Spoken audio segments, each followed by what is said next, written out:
And you know, it's not just about, you know, the characters in the buildings in the town, but it's also about the environment. And one of the key things about the environment, you know, all around is this magnificent vistas of the rock work that was so inspiring. I go to Lake Powell every year. I have a houseboat. My wife and I, my family have a houseboat there, and it's one of the great inspirations for Ornament Valley and Radiator Springs is that southern Utah. And look, and Bill Cohn, the production designer, got him and Bob Hawley, the production designer of Carsland, involved in working with them Imagineers, because we wanted to get the rock work to be as beautiful and as and really make it feel like Radiator Springs. And so they had taken trips down to southern Utah. And you see there's a guy poking his head with a baseball cap up over the Cadillac range there. And that is Joel Hornig. He is, Joel is one of the most amazing sculptors. He did the Tree of Life in Animal Kingdom. He also did a big volcano caldera in Tokyo Disney Seas, and he is one of the most amazing sculptors. And he can do the rocks beautifully.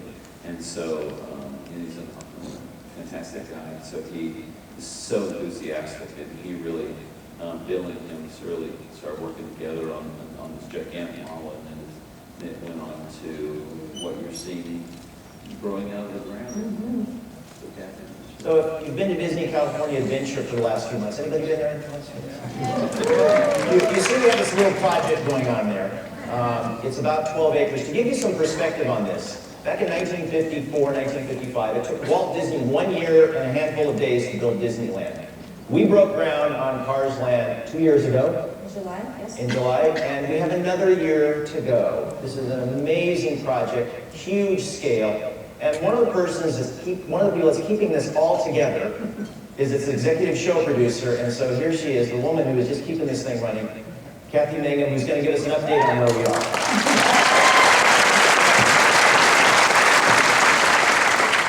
Yeah, we broke ground 2 years ago, this last July 8th, and this hard hat was debuted that day. And here you see it sitting in a certain piece of equipment. So John got to scoop the first bit of old Disneyland parking lot for us. He broke ground. And here's what we've been up to since that time. It got very dark. There's the fun. We're only looking at night. Yeah. I don't know. Should run. We can down. It's been too long here.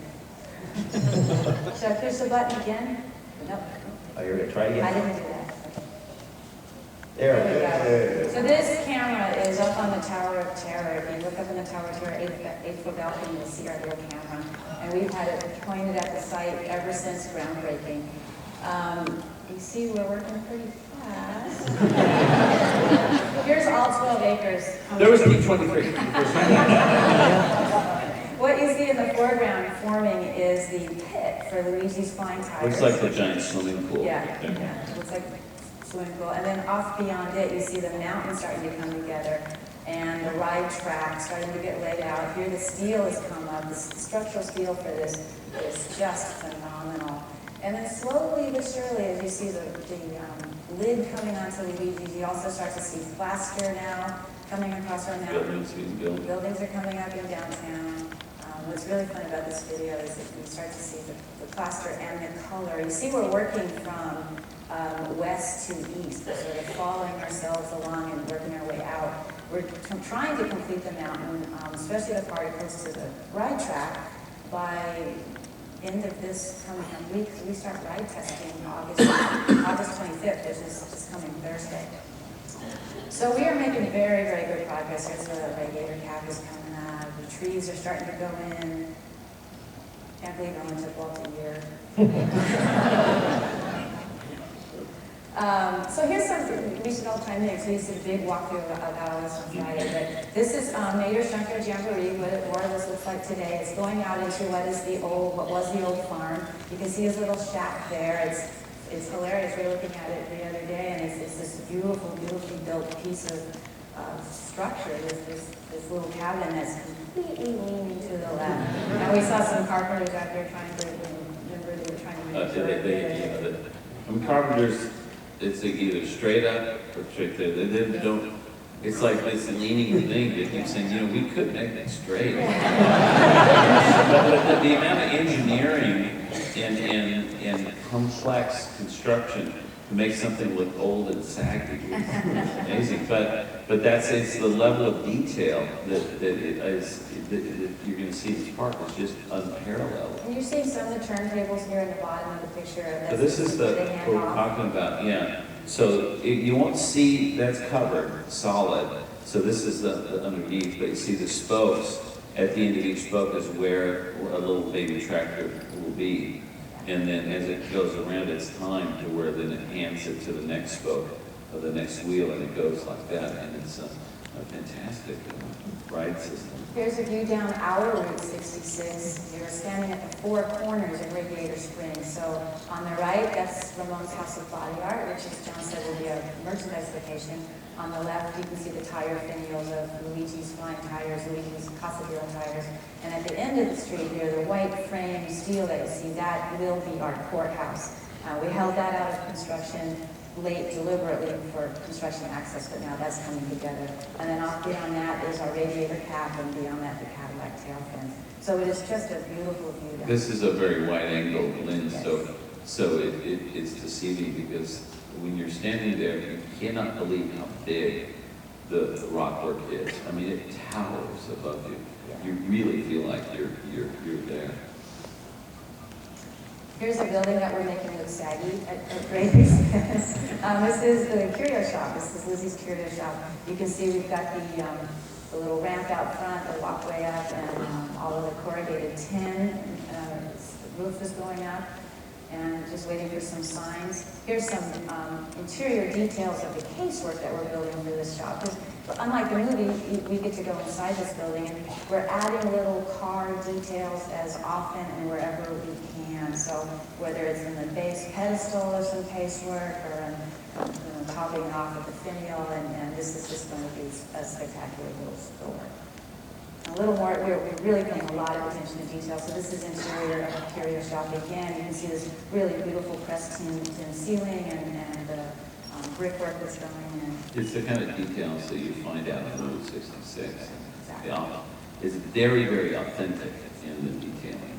Yet the scaling of everything is very, very much caricatured like the cars are. We had a really fun day the other day. We had the wing net to go on top of the rotunda for Closed Gate Cafe went up into place. So we were celebrating that. And then this week we have the big piece, the big fiberglass piece that will go up to really make this now look like a giant air filter, car air filter. Beautiful. This is my favorite wall, I think, in our land. It's a beautiful, beautiful flagstone wall that's on the side of Flo's V8 Cafe. It's dining area with by the way, a gorgeous view of the mountain. We were saying the other day we're going to fast pass this restaurant because you're going to sit down and you're going to get a beer. You're not going to want to. You're not going to get up. You're just going to sit there and do it. So beautiful. First fast pass for a restaurant ever. And here's Luigi's Flying Tires. Here's the playboard from the top. It's really spectacular. This is another one that we're getting ready to test. We've got some vehicles coming in. Here's our first one, our first article vehicle. And we will start ride testing this in early September. And you wonder what brand they are. They are the brand of tire that Luigi sells. They're Fettuccine. Fettuccine brand tires, and white walls are called the Alfredos. The ones with the thinner white are lattes, and then of course the black walls are espressos. And it's all Italian stuff, but it's really fun. So the way these work it's such clever engineering because it uses the air to inflate the tire around the edge is nylon, very thick nylon, and it inflates and it's a cushion.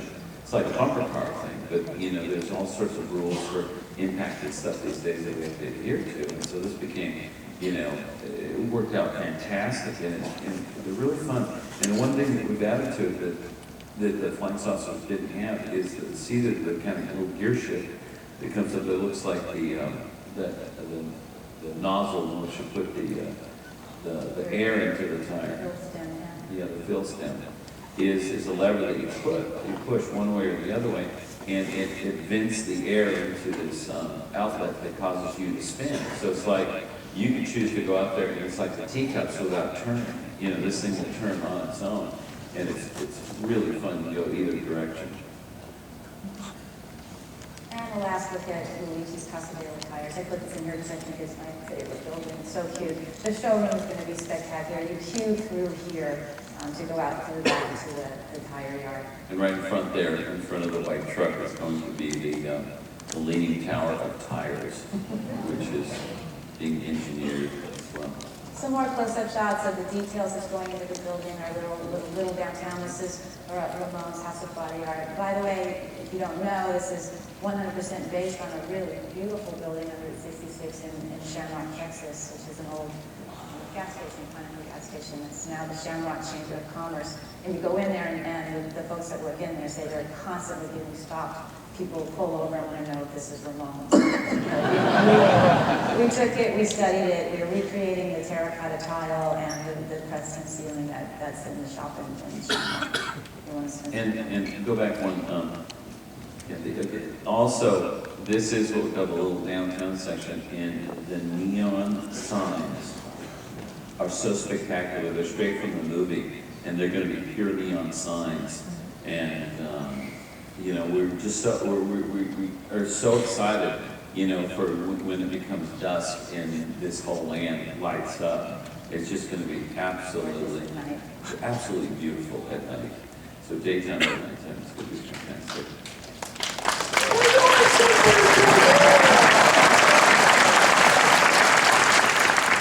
We just can't stand this. We just go there and it's like, Oh, it's so fun. Every day you see it, you can tell it's just one step closer to being done. You can't say enough about this mountain. The mountain is so spectacular. And here we've got this beautiful view of the radiator cap and the Cadillac fence off in the distance. hard to tell the scale, but Well, the scaffolding is 8 feet. It's separated by 8 feet. So every single layer of scaffolding you see is 8 feet tall. We top out at 125 feet. But there's nothing quite like walking up to this mountain and looking straight up. It works here. And we are slowly but surely pulling the scaffolding down, and we're starting to reveal the mountain. And I put this in because it's our first complete tail fin. It's a 1962 Cadillac. it's just like Cadillac Ranch outside Amarillo, Texas, which is inspired by. It does go in. So if you know your Cadillac tail things, it goes in the proper order.